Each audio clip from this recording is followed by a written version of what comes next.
Hey guys, how's it going? It's Benedict here, or Ben for short, whichever. I'm a good believer. Um, this is my first vlog. It is May the 4th, I want to say, something like that. Um, and yeah, so this is just a update of where I am right now. So about 2 months ago, I was like, right, I'm doing this. This is me. You know, I'm gonna from now on, anyone new I meet and stuff, I'm gonna be Benedict. I'm gonna be male, um, and I'm gonna begin to change that, obviously on the outside as well as the in. My birth name is Rebecca Bex, and I mean I've never mind my name Bex too much because it's kind of, I mean obviously it's still very feminine, but I don't know, it's just kind of who I am, and I've never thought of it as like, I've never been feminine. I've never, I used to have to wear a dress. I went to an all-girls school, and had to wear a skirt, and it's horrible. I remember every day just being miserable because I had to put this freaking skirt on.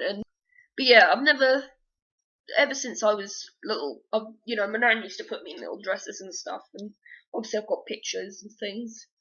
But it never felt right, and I never did the whole Barbie thing. I always had like Action Men and little Batman Biffa Men sort of thing. It was always that sort of deal, and never a princess girl or anything like that. I mean, not that says, right, well, you're definitely transgender. I know that's not the case. A lot of girls don't want to do the whole girly thing, but they're still happy being girls. But it never felt right being a girl, and I've identified as lesbian for like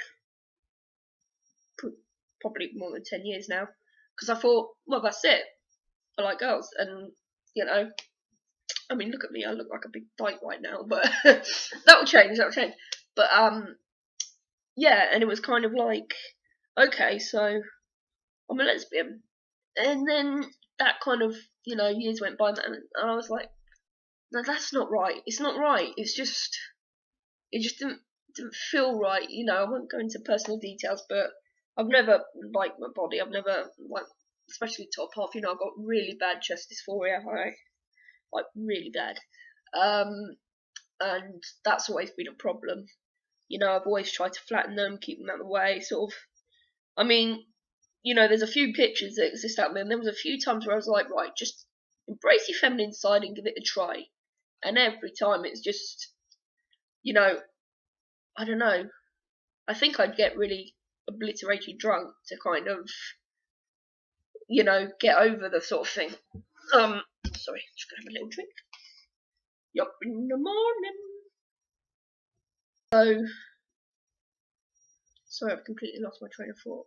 Woo! I've always had that, and for a long time now, well, before I knew you could actually buy binders, I just used to, I used to buy, like, sports bras that really, that would keep them back, and, I've never, obviously I don't really like bras because they kind of make them, like, to see them, I've never been comfortable wearing them. I mean, I don't think anyone likes wearing a bra. All girls will probably say that, but yeah, I was just never comfortable, and I always preferred just to have. I mean, because I've got a reason sort of side chest, and with this, it sort of flattens it. But I've always been a big guy. Like, I've got other sort of issues. I'm on a lot of like depression tablets and sleeping tablets and stuff, and that's always put the weight, like, and that's why, I really can't wait to start tea, because I can't wait to just start.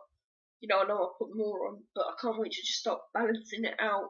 I've never been able to, my hips are just like, oh, it makes me feel sick. Like, seriously, it's horrible looking in the mirror. It really is. I mean, obviously, a lot of people will be able to identify, especially maybe a lot of bigger guys, because, I don't know, it's quite hard sometimes.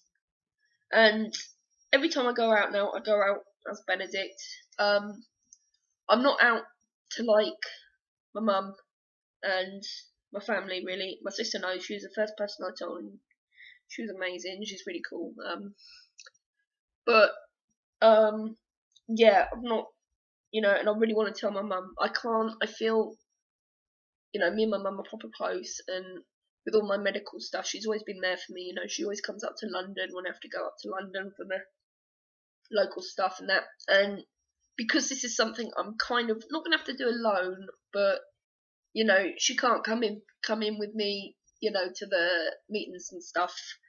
You know, I have to go, and she'll be cool with that, but at the same time, it's like I don't know, it's hard. Like, you know, it's not that I'm retard or anything. Can't do these things on my own. I've just never mind her coming along. You know, she's worried. Like, she's quite protective. She's like, you know, I'm 30, and she's still like, oh, careful when you go. You know, it can be a pain up the arse, but I love her to death, and I wouldn't, you know. No one in my family, apart from my sister, knows. A couple of mates know. I wish I'd kind of come out better to them. Especially my best mate. I kind of came out to her drunk and that, and it was a bit like, I so wanted to do that better. But hey ho, it's happened. She's super cool anyway, so I just need to sit down with her and have a proper good chat. I've always known that, you know, when I get down, really down, it's because I am who I am, and I want to be this person that I know I am inside. But I've never been good at, like, you know, now I'm even like, but you know, my words, I just always struggle to find my words, and you know, especially in front of, you know, I don't know how I'm gonna go out. I don't know how I'm gonna come out, like, to my mum. I'm thinking of doing it by letter, because I might not be able to say everything I want to say, if I don't, because I sort of stumble when I'm talking to my mum. It's like, blah, blah, blah, you know, she sort of, I don't know, it's hard. Pre-stage, you know, and once I get the ball rolling, then I'll be alright. I'll be like, okay, we're getting this going, you know.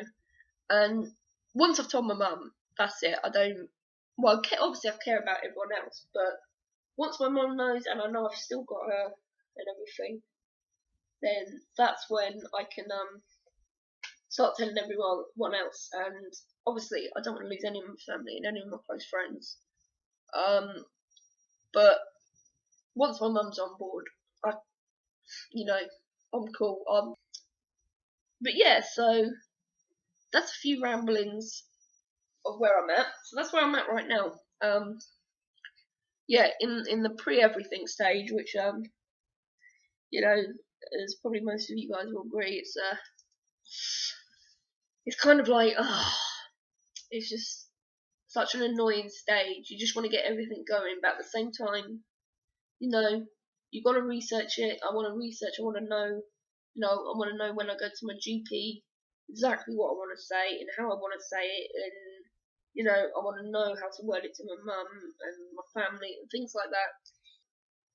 Okay, now losing my mind, mate. So yeah, subscribe, like, and you know, I'd love to chat to other FTMs from all over the place. I watch all, you know, most of the channels, and you know, you guys are super cool, and you know, it's really nice to see. It's not nice to see everyone going through the same thing. Obviously, it's never nice to see, but it's good to know that there's, you know, other people going through the same thing as me, and yeah, likewise, you know, if you know anyone wants to chat or whatever, just give me a message or whatever, and we'll converse. Yeah, alright then guys, peace out. I will check with you guys soon. Take it easy. What was that? That was meant to be salute, and then it just turned into like, hello. How do you salute? No, it's American salute. Okay, whatever. Fucking hell.